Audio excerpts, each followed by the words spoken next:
থাকলে হাসিনার মতো কেউ আর আসতে পারবে না। জুলাই যোদ্ধাদের যথাযথ মর্যাদা দিতে হবে, এমনটাই মন্তব্য করেছেন রিজভী। ইরানে সেনা কমান্ডার, পরমাণু বিজ্ঞানী সহ 60 জনের রাষ্ট্রীয় জানাজা অনুষ্ঠিত। ইস্পাহানের ভূগর্ভেই ইরানের পারমাণবিক শক্তি। এতক্ষণ শুনছিলেন সংবাদ শিরোনাম, এবারে বিস্তারিত। জাতীয় নাগরিক পার্টির উত্তরাঞ্চলীয় মুখ্য সংগঠক সার্জিস আলম বলেছেন, বিগত দিনে পাঞ্জাবি টুপি পরা লোকদের বিভিন্নভাবে হয়রানি করা হয়েছে। আগামীতে দেশ, জনগণ ও খুনিদের বিচার প্রশ্নে ঐক্যবদ্ধ থাকব। আমরা এক থাকলে হাসিনার মতো কেউ আর আসতে পারবে না। যত বড় খুনি হোক, তাদের প্রতিহত করা হবে। শনিবার বিকালে ঢাকার সোহরাওয়ার্দী উদ্যানের সংস্কার, গণহত্যা, বিচার ও পিআর পদ্ধতিতে জাতীয় নির্বাচনের দাবিতে ইসলামী আন্দোলনের আয়োজিত মহাসমাবেশে আমন্ত্রিত অতিথির বক্তব্যে তিনি এসব কথা বলেন। সার্জিস আলম বলেন, কারো অপপ্রচার বা প্রোপাগান্ডায় কিচ্ছু যায় আসে না। 24 পরবর্তী বাংলাদেশে সবাই ঐক্যবদ্ধ। আগামী জাতীয় নির্বাচনে কোনো নির্দিষ্ট দল বা ব্যক্তিকে সামনে রেখে কিচ্ছু হবে না বলে মন্তব্য করেন এনসিপির এই নেতা। এ সময় সংখ্যানুপাতিক পদ্ধতিতে নির্বাচনের পক্ষে সার্জিস মতামত ব্যক্ত করেন। মহাসমাবেশে ইসলামী আন্দোলনের কেন্দ্রীয় নেতারা ছাড়াও বিভিন্ন রাজনৈতিক দলের প্রতিনিধিরা বক্তব্য রাখেন। এতে সভাপতিত্ব করেন ইসলামী আন্দোলনের আমির ও চরমোনাই পীর মুফতি সৈয়দ মোহাম্মদ রেজাউল করিম। রংপুরে জাতীয় পার্টি ও এনসিপির নেতাকর্মীদের করা পাল্টাপাল্টি অভিযোগ মামলা হিসেবে রেকর্ড করা হয়েছে। রোববার রাতে কোতোয়ালি থানায় মামলা দুটি রেকর্ড করা হয়। বিষয়টি নিশ্চিত করেছেন কোতোয়ালি থানার ওসি মোহাম্মদ আতাউর রহমান।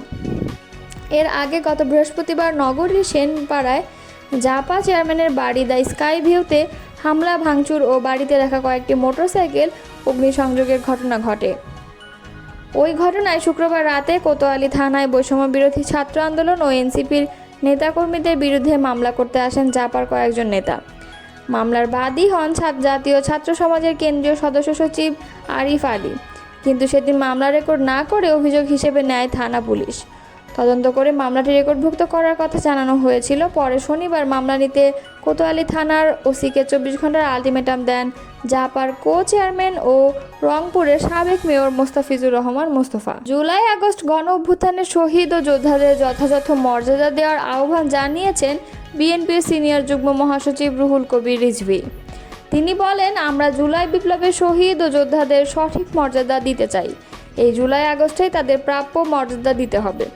শনিবার দুপুরে রাজধানীর শেরেবাংলা নগরের বাংলাদেশ চীন মৈত্রী সম্মেলন কেন্দ্রে বিএনপির ঘোষিত মাসব্যাপী কর্মসূচির অংশ হিসেবে গণ অভ্যুত্থান 2024 জাতীয় ঐক্য ও গণতান্ত্রিক অভিযাত্রা শীর্ষক আলোচনা সভার ভেন্যু পরিদর্শন শেষে এসব কথা বলেন তিনি। জুলাই আগস্ট গণ অভ্যুত্থান শোক ও বিজয়ের বর্ষপূর্তি পালন উপলক্ষে 1 জুলাই সব রাজনৈতিক দলের অংশগ্রহণে সভা অনুষ্ঠিত হবে। অনুষ্ঠানে লন্ডন থেকে ভার্চুয়ালি যুক্ত হবেন বিএনপির ভারপ্রাপ্ত চেয়ারম্যান তারেক রহমান। অনুষ্ঠানে শহীদ পরিবারের সদস্যদের সম্মান জানানো হবে। রুহুল কবির রিজভী বলেন, আমরা 1 জুলাইকে কেন্দ্র করে 36 দিন ব্যাপী কর্মসূচি ঘোষণা করেছি।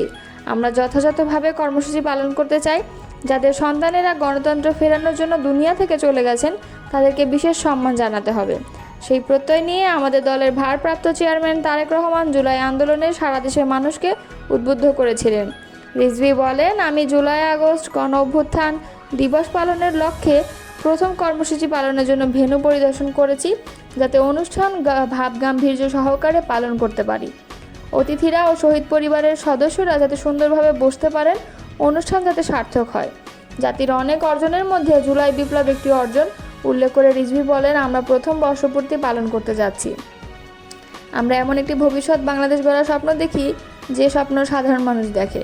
সবাই নিরাপদ জীবন প্রত্যাশা করি। তিনি বলেন, আমাদের অর্থনৈতিক ও সামাজিক সংকট রয়েছে, মব কালচার আছে, এসব থেকে মুক্ত হতে হবে। গণতন্ত্র নিশ্চিত করতে হবে। গত বছরেও আমাদের প্রবৃদ্ধি ছিল 4.2, এবার সেটি হয়েছে 3.9। আমরা সরকারকে সেটি দেখার জন্য বলবো। আমরা তো সমালোচনা করবই, অবশ্যই যৌক্তিক সময়ের মধ্যে নির্বাচন দিতে হবে। প্রত্যাশা করি নির্বাচন কমিশন দ্রুত একটি নির্বাচনের তারিখ ঘোষণা করবে। বিএনপি যুগ্ম মহাসচিব শহীদউদ্দিন চৌধুরী আনি বলেন, জুলাই বিপ্লবকে স্মরণীয় করে রাখতে মাসব্যাপী কর্মসূচি ঘোষণা করেছি। আমাদের দাবি ও প্রত্যাশা খুব শিগগিরই শেখ হাসিনার বিচার কাজ দৃশ্যমান হবে। জনগণের ভোটে সরকার নির্বাচিত হবে বলে উল্লেখ করে আনি বলেন, আমরা বিশ্বাস করি এই নির্বাচনে জনগণের দল হিসেবে বাংলাদেশ জাতীয়তাবাদী দল জয়লাভ করবে এবং জনগণের সরকারের প্রতিনিধিত্ব করবে। তিনি বলেন, আমরা শহীদ ও আহত পরিবারের পাশে দাঁড়ানোর সর্বাত্মক চেষ্টা করছি এবং আমরা মনে করি একটি কমিশন বা সংস্থার মাধ্যমে শহীদ পরিবারের পাশে আমরা দাঁড়াবো। আমাদের এই ধরনের কাজ অব্যাহত থাকবে। দখলদার ইসরায়েলের হামলায় নিহত সেনা কমান্ডার ও পরমাণু বিজ্ঞানী সহ 60 জনের রাষ্ট্রীয় জানাজার আয়োজন করেছে ইরান। শনিবার রাজধানী তেহরানের ইঙ্গেলাব স্কয়ারে তাদের জানাজার আয়োজন করা হয়। নিহতদের মরদেহগুলো ইরানি পতাকায় মোড়ানো ছিল, আর কোনো কফিনে কার মরদেহ রয়েছে সেটি শনাক্তে সামনে ছবি দেওয়া ছিল। গত 13 জুন রাতে ইসরায়েল ইরানে হামলা চালায়। 12 দিন যুদ্ধ চলার পর যুক্তরাষ্ট্রের প্রস্তাব ও কাতারের মধ্যস্থতায় দুই পক্ষের মধ্যে যুদ্ধবিরতি হয়। জানাজায় অংশ নিতে যারা এসেছিলেন তাদের অনেকের গায়ে কালো পোশাক ছিল, হাতে ছিল ইরানের পতাকা। তারা ইঙ্গেলাব স্কয়ারে বিভিন্ন স্লোগান দেন। এই গণজানাজায় অংশ নিতে সবাইকে উদ্বুদ্ধ করে দেশটির সরকার। সেখানে আসতে মেট্রো বাসের ভাড়া আজকের জন্য মওকুফ করা হয়। এছাড়া বন্ধ রাখা হয় অফিস আদালত। ইরানের সশস্ত্র বাহিনীর সাবেক প্রধান মোহাম্মদ বাঘারির জানাজাও আজ হয়েছে। তিনি দেশটির সর্বোচ্চ সামরিক কমান্ডার ছিলেন। ইসরায়েলি হামলায় তার সঙ্গে তার স্ত্রী ও মেয়েও নিহত হয়। এদিকে ইরানের সরকারি তথ্য অনুযায়ী ইসরায়েলের সঙ্গে যুদ্ধে তাদের 627 নাগরিক নিহত হয়েছে। অপরদিকে ইসরায়েল জানিয়েছে ইরানের হামলায় তাদের 28 জন নাগরিক নিহত হয়েছে। ইরান ইসরায়েল উত্তেজনার রেশ কাটতে না কাটতেই আবারও সামনে এলো ইরানের পরমাণু কেন্দ্র। ফোর্দো নয়, এবার বিশ্বের নজর ঘুরে পড়েছে মধ্য ইরানের ইস্পাহানে, যার ভূগর্ভে রয়েছে দেশটির বিশাল পারমাণবিক শক্তি।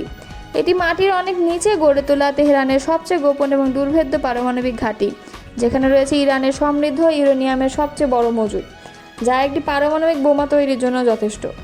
ওয়াশিংটনের সামরিক ও গোয়েন্দা কর্মকর্তারা দাবি করছেন এই ঘাঁটিতে ইরান তার ইউরেনিয়ামের প্রায় 60% মজুত করে রেখেছে। একই সঙ্গে তারা স্বীকারও করেছেন ইস্পাহান পারমাণবিক স্থাপনায় হামলায় শক্তিশালী বাংকার বাস্টার বোমা ব্যবহার করেনি যুক্তরাষ্ট্র, কারণ এই স্থাপনাটি এতটাই গভীরে যে এই ধরনের বোমাও সেখানে কার্যকর হতো না। বৃহস্পতিবার মার্কিন সিনেটরদের এক গোপন ব্রিফিং এই তথ্য নিশ্চিত করেছেন মার্কিন প্রতিরক্ষা বিভাগের জয়েন্ট চিফস অব স্টাফের চেয়ারম্যান জেনারেল ড্যান কেইন। শুক্রবার এই খবর জানিয়েছে মার্কিন সংবাদ মাধ্যম CNN। মার্কিন কর্মকর্তারা বিশ্বাস করেন স্থাপনাটির ভেতরের অংশ, যেখানে ইরানের প্রায় 60% সমৃদ্ধ ইউরেনিয়াম মজুদ রয়েছে, তা এতটাই গভীরে অবস্থিত যে সেগুলো ধ্বংস করা এই বোমার পক্ষে সম্ভব হতো না। যুক্তরাষ্ট্রের B-2 বোমারু বিমান থেকে ফোর্দো ও নাতাঞ্জ স্থাপনার উপর ডজন খানেক বাংকার বাস্টার ফেলা হলেও ইস্পাহানে কেবল সাবমেরিন থেকে ছোড়া টমাহক ক্ষেপণাস্ত্রের মাধ্যমে আঘাত করা হয়েছে। জেনারেল কেইনের পাশাপাশি প্রতিরক্ষা সচিব পিট হেগসেথ, পররাষ্ট্রমন্ত্রী মার্কো রুবিও এবং মার্কিন গোয়েন্দা সংস্থার পরিচালক জন র্যাডক্লিফও এই ব্রিফিংয়ে উপস্থিত ছিলেন। CIA জানিয়েছে ইরানের সবচেয়ে গুরুত্বপূর্ণ সমৃদ্ধ ইউরেনিয়ামের মজুদ ইস্পাহান ও ফোর্দোতে অবস্থিত। ডেমোক্র্যাট সিনেটর ক্রিস মার্ফি সাংবাদিকদের জানিয়েছেন ইরানের কিছু স্থাপনা এতটাই গভীর যে সেখানে মার্কিন সামরিক হামলার কোনো সক্ষমতাই পৌঁছাতে পারে না। তারা তাদের মজুদের বেশিরভাগ অংশ এমন সব জায়গায় সরিয়ে নিতে সক্ষম হয়েছে যেখানে যুক্তরাষ্ট্রের বোমা হামলা কোনো ক্ষতি করতে পারবে না।